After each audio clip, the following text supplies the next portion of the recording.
Welcome to the Coded Switch podcast, a deep discussion about the experience of intersectionality and vulnerability as it relates to wellness, hosted by Dr. Galaniga Machisa and Toltu the Psychologist. Welcome back to our recording podcast with Toltu the Psychologist and Dr. G at the Coded Switch. Hello. We're at another episode yet again talking about all things related to the experience of brown professional women. Intersectionality is the popular word for it, but what does it mean to you in terms of what we're going to talk about today? So I think we went into this in the last podcast about what intersectionality means to each one of us, but just to highlight it again, it's really sort of the experience of different avenues of being as it relates to as many different identities as a person can count off. Related to gender, related to race, ethnicity, age, you name it, and sort of what each one of those experiences ends up teaching a person and making them understand about the world and where they fit into it, and navigating each one of those sort of identities. It's weird to call it an identity, but an identity trait, let's say maybe, right? Because we are one identity. I don't mean to sound like we're like fractured identities in the diseased kind of way, but identity traits is more appropriate, and sort of navigating all of those different traits and knowing which one fits in where. And I guess I'm getting into code switching now, but sort of that's what intersectionality is, in my opinion. Well, here's what I want to talk about. I want to know, for me, as a brown woman growing up in Australia, I've had a lot of experiences, as a professional within my family, and sometimes they're the experiences we don't talk about. I was listening to the CEO of PepsiCo, and she was talking about, and she's like South Asian, kind of Indian background. She was talking about how when she became the CEO, she was going to call her family and be like, "Hey, Mum, I'm now the CEO of PepsiCo." And her mum was like, "Listen, can you get some milk when you come home?" On the way from, the local supermarket, and you can be a CEO out there, but we need milk and you need to come home right now. And so she was talking about how for a moment that sort of burst her bubble. And it's interesting because there's so many other families where maybe you might be revered in public for, achieving all these accolades, but does it always necessarily be that way? Does it always work in your favor? And I think, I don't know, I can speak in terms of my experience. It's not always necessarily the case. It's like, yes, you can be famous out there, but at home, you're still you. So you need to help with issues. You need to help with siblings. Let me probe you on that. Would you like to be sort of, have that dynamic in your personal relationships where because I feel like it adds a bit of distance, to have that, that reverence and that you experience sort of outside in your public role, right? Would you and I know like it's you're sort of, comparing one experience right next to another, and like it can literally happen over the span of an hour where you're in your professional role and then you come home and it's drastically different. But is that something that you feel like I guess it's not, not that you would necessarily like that to happen, or does it take away from either one of those experiences, like to not be revered that way in the home or in personal relationships, or what do you think? I think my family is pretty respectful when it comes to, offering your professional opinion in situations, but I think the problem can become more apparent when, I guess, you're trying to navigate issues and that professionalism takes away from the relationship. I think when it adds to the relationship, it's better. So you imagine, being a physiotherapist, say, for example, and your parents are like, yes, come and sort of manipulate all of these body parts of mine. But then when you're like, Mum, look, I think maybe you might want to consider, adjusting your health and your food. Like, what are you talking about? Go away. I don't want to talk about this conversation. Yeah. So I think trying to balance that is like really important. I think, though, honestly, I found in my experience that the professionalism part that can be really tricky sometimes is that as a female, growing up, I think women were more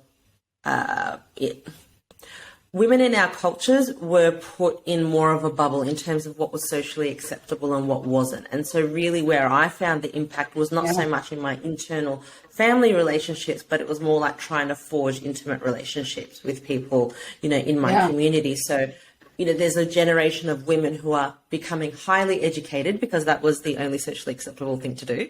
While a lot of the men in my community growing up in the 80s, as soon as they arrived in Australia, there was this pressure on them to either perform or they're going to be the breadwinners of the family. So they ended up going into more labor-based work. And so you ended up having like 15, 20 years later, all these women who were just told basically stay home. The only socially acceptable thing you can do is go to school. So you go and you do, your bachelor's, your master's, your PhD, and then you're like, okay, well, now I'm ready. And you look around and you're like, oh, this is really bad. And people think it's an element of pride, and it's not. And I think that's something that I found personally in my experience. Not to say that I wouldn't be with a man who wasn't educated to the same level I was, but definitely there's a difference, I guess, in perspective. And I'm not talking, there are so many men who didn't go to uni, right, necessarily, but they're successful, they're running their own businesses, they're doing their own thing, which is just as powerful. But I think definitely in terms of if anything, sometimes it does contribute to that disconnect sometimes when you're trying to connect with people. Sure. I think that what's at the heart of that is something that sort of spans all of life experience, in the sense that human beings generally, we often like the idea of something, but not necessarily the actual, practical, what it means to live that out. Right. Amen to that. It's right. Like so many things that you name it. There's no shortage of things that, because we tend to, we have forethought about things before we bring them into fruition usually. So you can fall in love with the idea of what it would be like to, for, let's say, like, and I don't want to speak for men, but, if a man is thinking of the ideal partner, they would like a woman who knows what she's about, and it has a good head on her shoulders, is educated, and it comes with some price tags, right? To that we're gonna be honest, right? So it's like liking the idea of and maybe it's more so to like satisfy the ego, or what it means to have a woman like that, or be with a woman like that, or you name it. But what it takes to be with a human being, let's not even, assign gender to it, with a human being who has experienced, challenging themselves, overcoming obstacles, it's going to come with a lot of mental fortitude. And it's something that is, like you said, it's sort of, that is something, a trait that is attributed very easily to men. And sort of they're very masculine traits, if we were sort of to like break down, be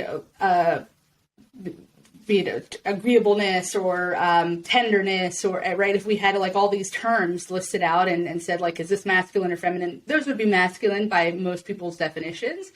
And so very easily ascribed to men. It's a harder pill to swallow when it's exhibited by a woman. Right.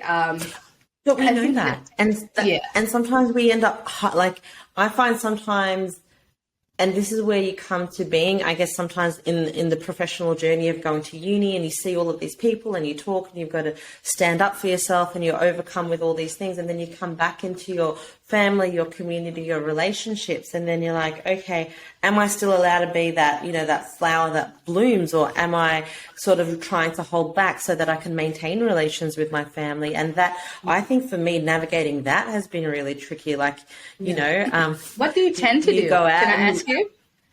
What do you tend to do? Like, what actually happens? Do you sort of shrink a little bit? Well, it depends on the situation. Like, sometimes I don't want to come across as a know-it-all, even though I'm like, I've seen this 100 times. I also need to recognize that I've been on a journey to recognize that, and I need to recognize that within my community, within my family, and it's finding a way to elevate people with the information that rather than being like, this is what I know, this is what and sometimes it can come across that way. So you end up really like overthinking things, wondering whether you should contribute something or keep quiet. And I think, as a brown professional, particularly as a Muslim woman, I've always had to think twice about, am I going to contribute in a way that's actually helpful, that I believe is helpful, but people are not ready for that yet? Right. How do you navigate that? And I think a good way to do that is really coming back to intentionality.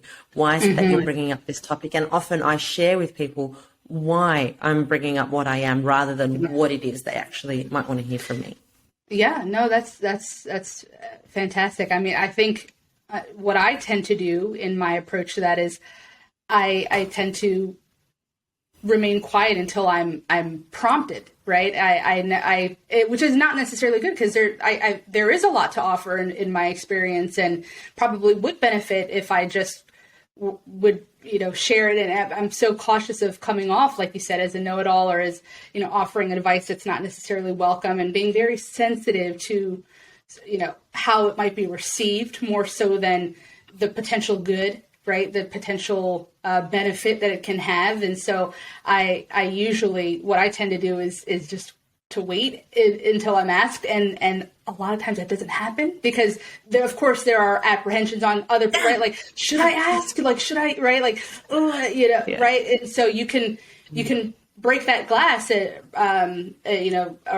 break that ice, I should say, I guess is more appropriate, if you just share it, right? Like, as opposed to, so it's not great what I do, but it's a form of self-censorship, of, hearing something, knowing that, like, oh man, I've got something valuable to say here.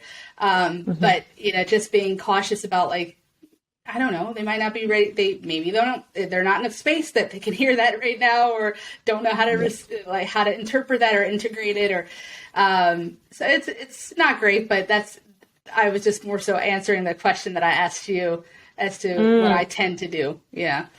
Well, I guess, what I want to know? Where do you strike that?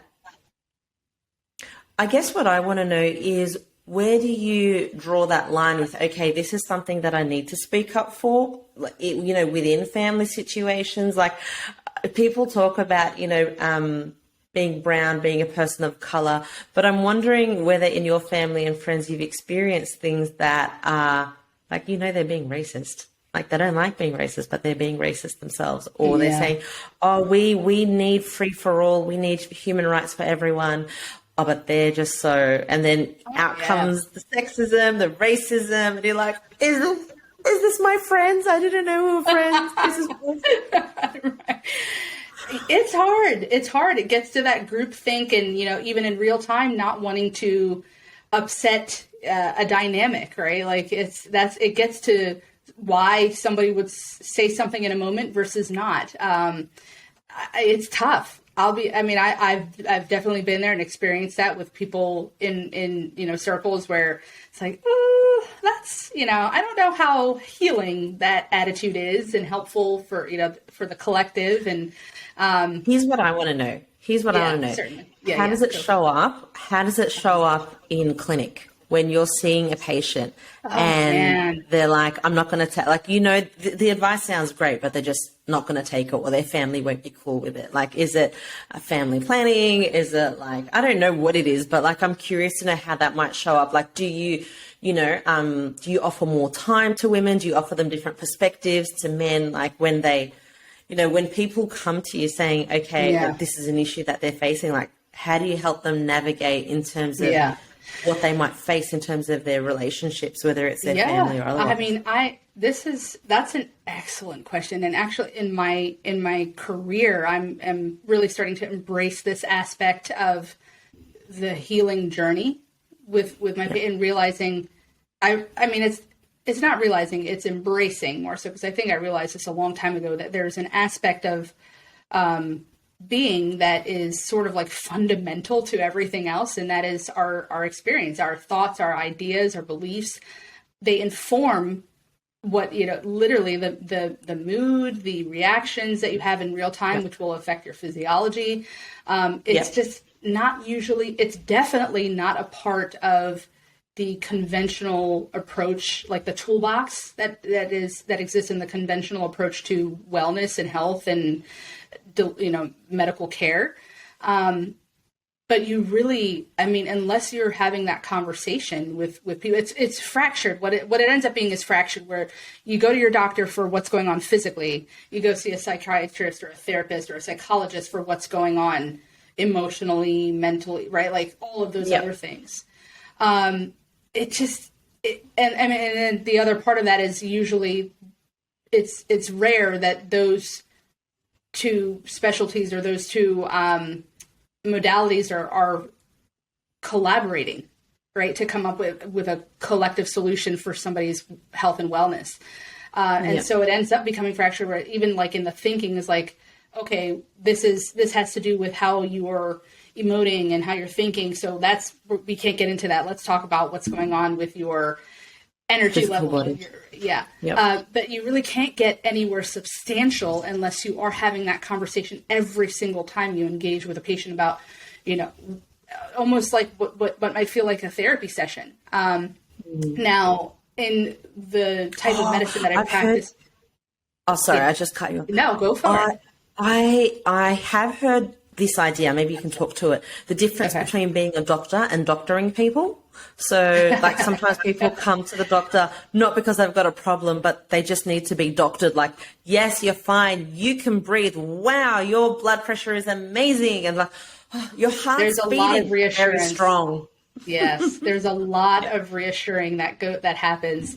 And sometimes, I mean, that actually speaks to, oh man, I know this is not what we were necessarily planning to get into, but it gets into a huge, huge aspect of how people even understand their health these days, right? As far as Can we talk about that?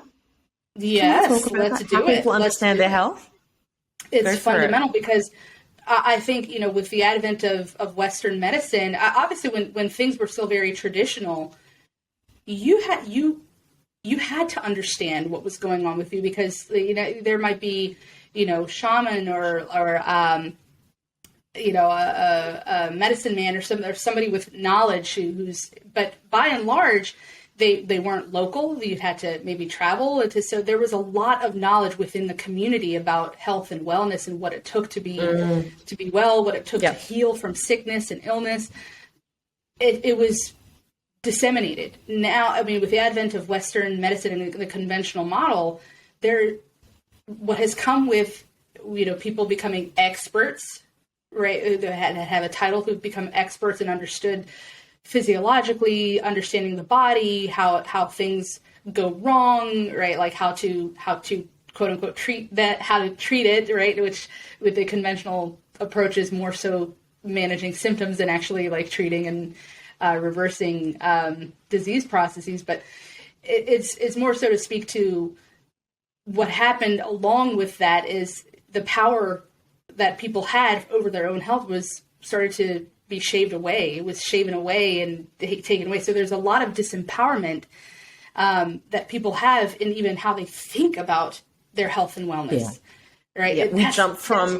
We jump from community to here's all the science, and now like we need to find this balance. You need to go to someone to tell you how your own body is working and right? As opposed to, honestly, if I'll just lay it out there, some of the most critical diagnoses that I've ever made is because I put away, like just, I'm seeing all the signs pointing to the way something should be adding up for me, but it's not adding up for me, and putting that, hanging that on the wall and just listening. Give me an example.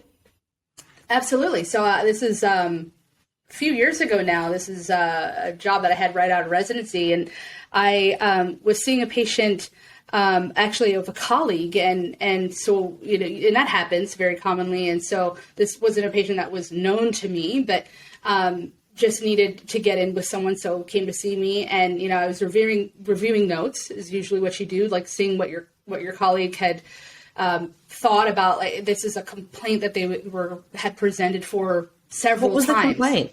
Is abdominal pain. Okay. What happened? And so, had all the workups and imaging and other tests, and things were up to that point inconclusive as far as like the etiology or the cause of what that pain was. And so, what happened? Yeah, let's talk about. And so just by, I'm looking at all this data, I'm like, okay, they got the $1 million workup. I'm not really sure where else to go with this. So I was like, okay, let me just listen. What's going on? The explanation of what they were, and I don't remember the specifics now about the complaints that they were still having. But a big part of it was like feeling something in their abdomen when they would bend over. And mind you, they did have abdominal imaging in the past that didn't show anything. So, but of course you have to think of things in time points. Like, okay, at that time point, it didn't show something. Could there be a process that in the meantime has developed that would maybe now show up as something? So a big thing, part of it was just listening to what the patient had to say. The fact that like experiencing the sensation when they would bend over. And so just thinking, just like physics, what's going on when you're bending over, you're losing real estate in your abdomen, right? You're compressing things. So something is likely occupying space in the abdomen, right? And so doing an exam was also helpful because there was and I would imagine that in prior exams, when, abdominal exams didn't show anything, didn't reveal anything. Because to me, when I examined the patient, it was obvious. I mean, you don't often feel a spleen, right? It's really hard to feel a spleen on exam unless it's enlarged. But, oh man, I mean, a first-year medical student or even like a pre-med student could have felt this. It was that significant. And so, and of course, okay, yeah, we've got to get you imaging. We did the stat imaging and had a huge mass. It turned out to be cancerous. And so, I mean, I went and followed up because it wasn't, my patient, so I didn't do the subsequent follow-up, but I did, peek in to see, what had happened, after the imaging was, revealed that there was this mass and straight into chemo, straight into like the kid, right. And he actually did come back to see me 6 months later. And, he had lost weight and he's, he lost his hair and things like that, but he was just so appreciative for, just listening to like, something's not right, and more often than not, that's where, when you listen to people telling you about what they're experiencing in their bodies, but oftentimes when, the unfortunate thing about the conventional model is that we have a specific toolbox with specific tools in it. And if what a person is describing or complaining of, if it can't be remedied or diagnosed by the tools in our toolbox, we often, sort of like they get a shoulder shrug, like we don't know why that's happening.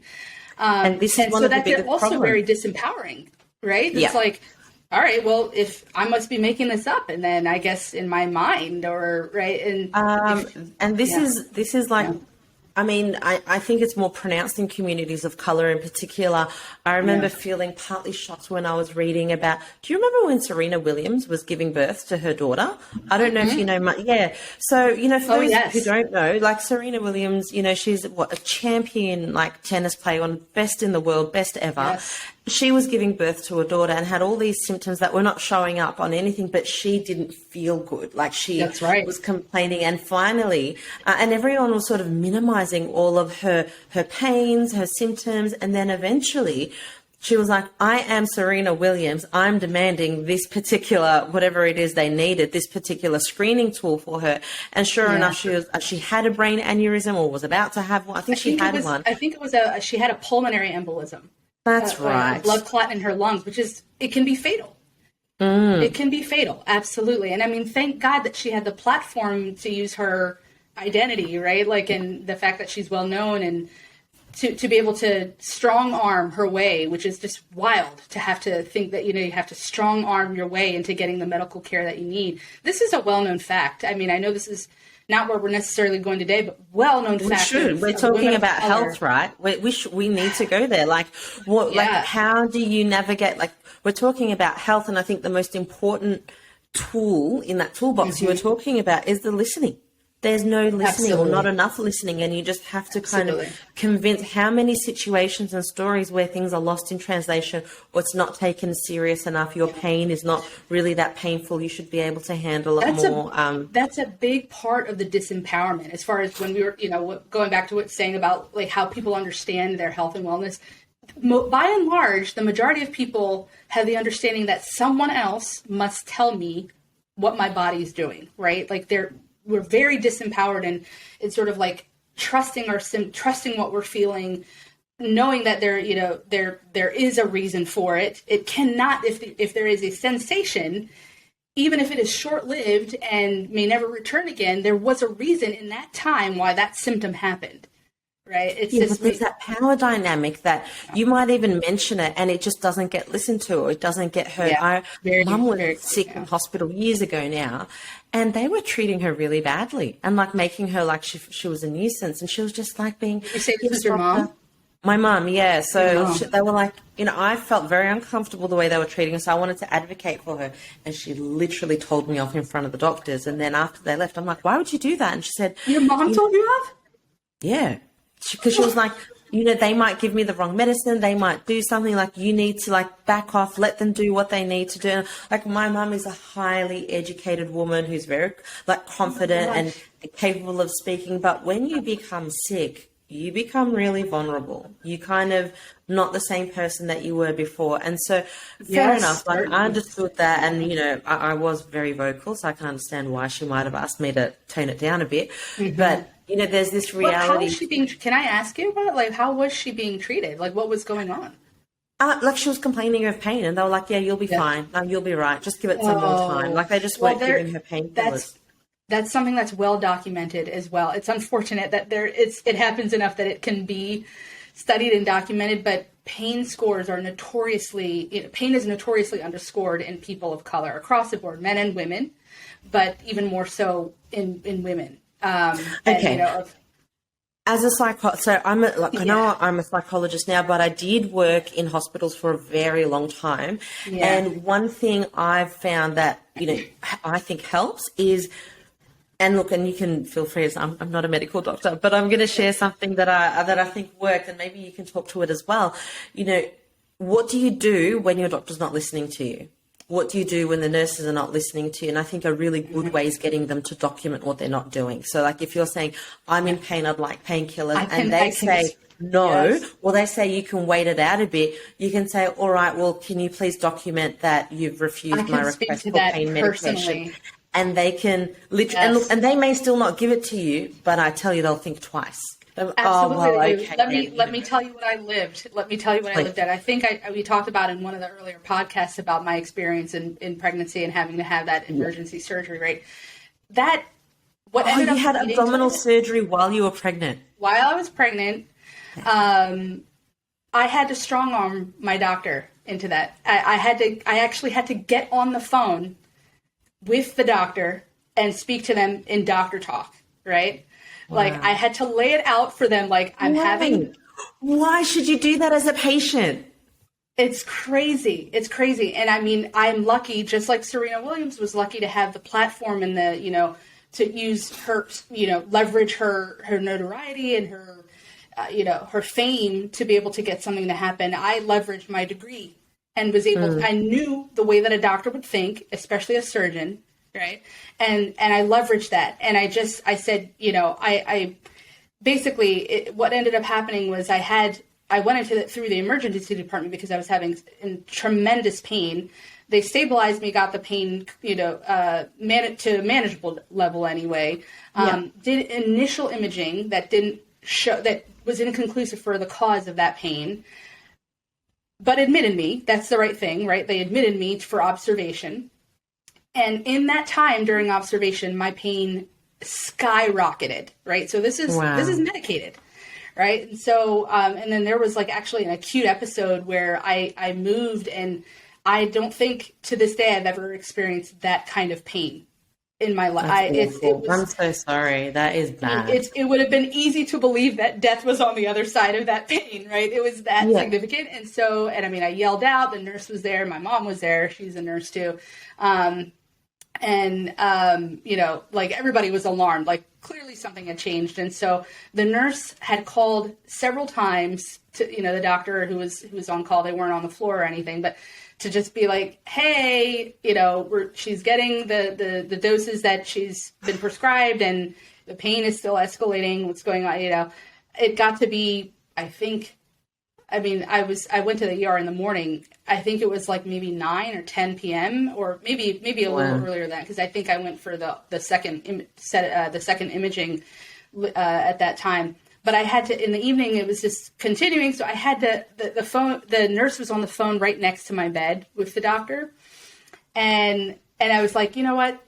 Obviously, like there's a power dynamic there. You are a nurse talking to a doctor, right? I understand how that can go, unfortunately, but I do. And so I was like, you know what? Let me just talk to him. And it breached so many things. And you're like, listen here, you. There is no way that I don't ever want to be that kind of patient for, right? Like to have to overstep boundaries. I know, like when I'm. But weren't you saying death was on the other side of the pain? It was that extreme. It was that, and it only lasted for about maybe 30 seconds, and it was over. It wasn't like I was in that level of pain continuously. So it was just an acute episode, but I knew something happened in my body, right?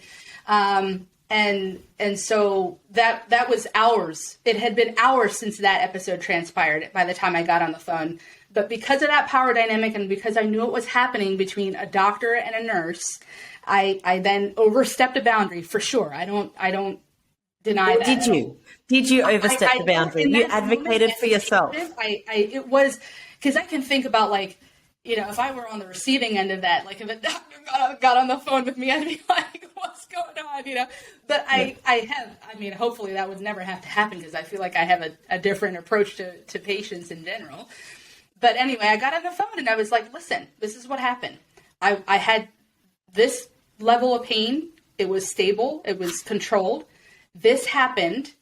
And there was no subsequent follow-up, right? There was no subsequent, like, investigation. I just laid it out like that. I didn't even say, you need to do this. I just laid the facts out that I knew that, like, that would get a doctor listening to it, she would understand that there is a legal implication in there, right? Like, there was a degree of, you know, stability. Something changed. Nothing was done about it, right? And so then I got a stat imaging was ordered, and ended up showing that I in fact had, like, you know, blood clot that went into a part of, you know, not to get abdomen, or details of it, but basically I had to go to emergency surgery by 5:30 or 6:30 a.m. the next morning.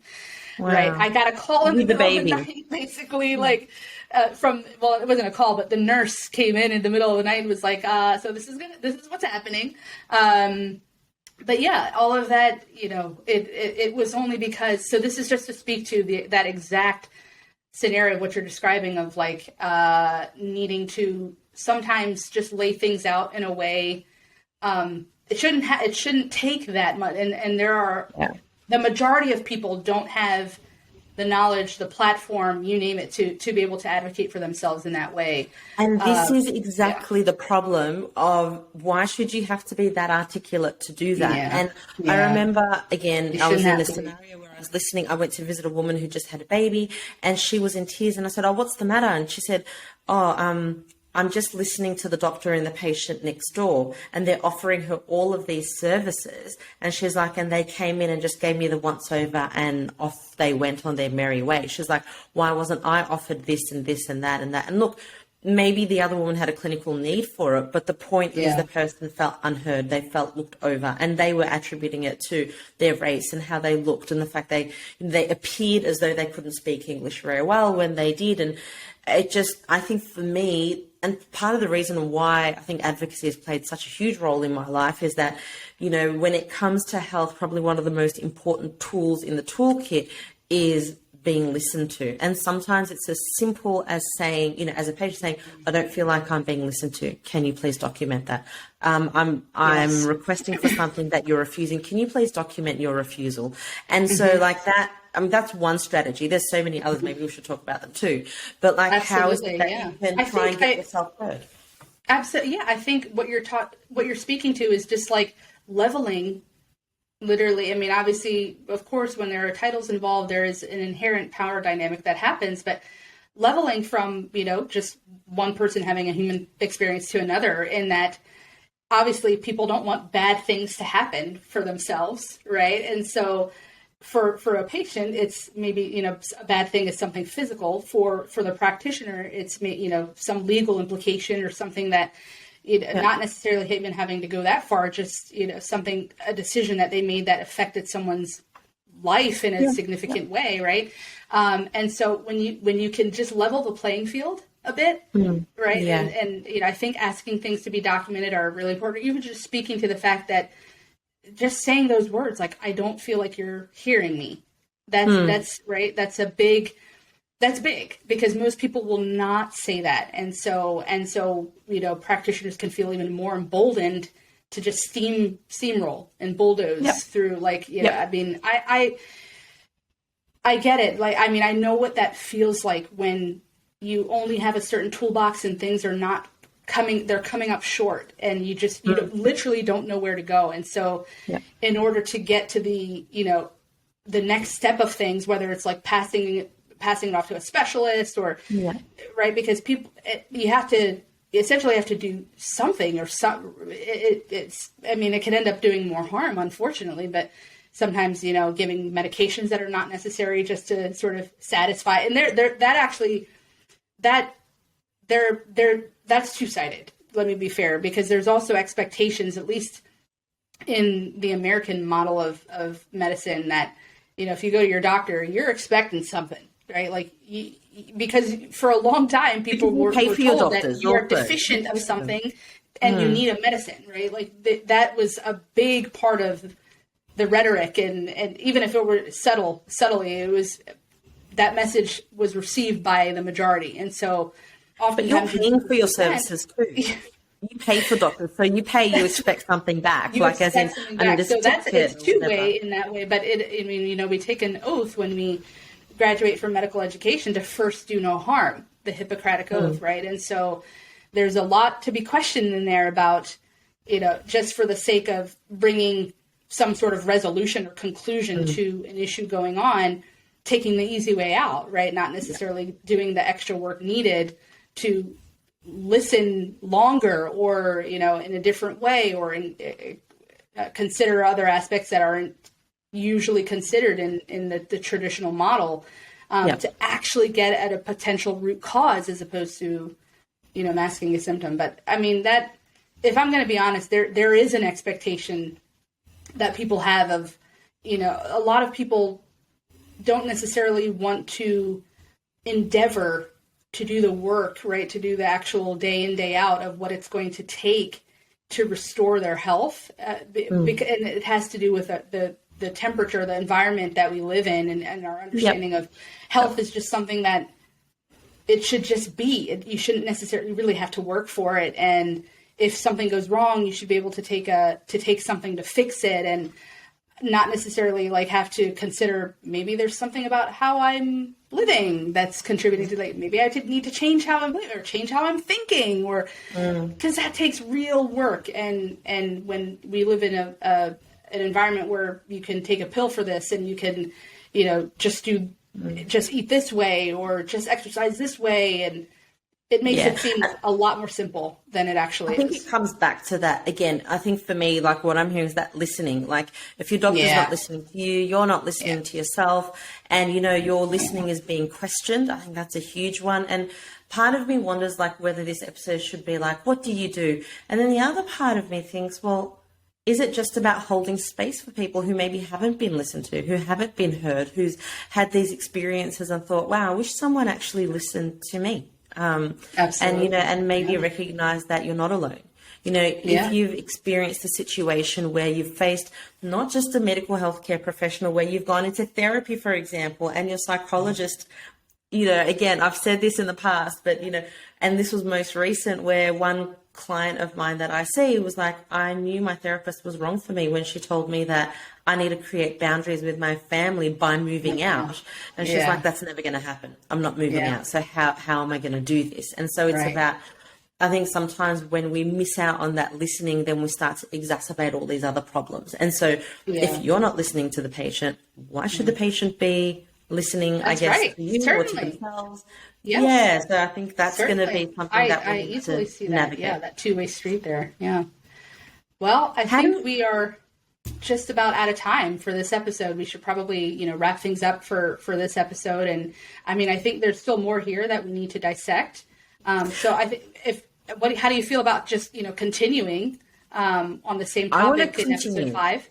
Yeah. Well, I want to continue this conversation on chat. I want to hear from people in terms of maybe when they haven't been listened to.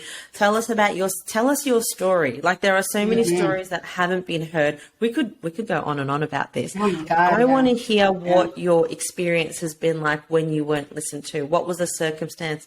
What was the resolution? Did you get your way, or did you sit with it until you've got the opportunity to type about it now? Tell us, wherever you are in the world, we want to hear your stories, because we know that they're definitely not just ours. Certainly. Thank you so much for joining us on this episode. We hope to see you in episode 5, where we'll continue this conversation about the experience of not being heard in various aspects of living, but especially as it relates to health and wellness. Until then, I'm Dr. G.